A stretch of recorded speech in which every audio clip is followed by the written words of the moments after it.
Shalom, peuple de Dieu. J'aimerais partager quelque chose avec toi.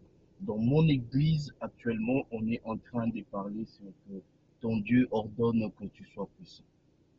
Vous savez, lorsque Dieu ordonne que tu sois puissant, cette puissance n'était pas donnée pour que tu puisses les cacher chez toi à la maison. Mais cette puissance était donnée pour que tu saches faire face à l'adversité.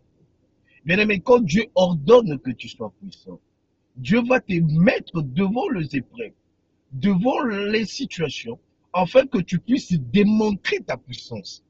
Lorsque tu souhaites à devenir puissant ou puissante, ce n'est pas quelque chose qui est mal. Mais sache que si tu n'as pas encore acquis la capacité de faire face à des situations difficiles, tu vas perdre. Tu vas te poser la question, où est Dieu?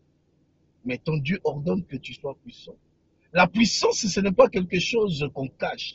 La puissance est la partie où la Bible dit c'est la démonstration de la foi. La puissance, ce n'est pas quelque chose qui doit rester en toi. La puissance doit sortir.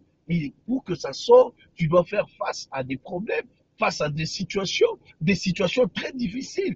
La Bible nous montre que Israël, à un moment, a passé des moments difficiles et il devait y avoir une personne puissante pour les délivrer face à Goliath. Bien-aimé dans le Seigneur, ton Dieu ordonne que tu sois puissant. Mais il faut que tu saches aussi, dans cette puissance, tu dois être prêt, tu dois être prête à faire face à des situations très difficiles afin que tu puisses démontrer la puissance de Dieu qui est en toi.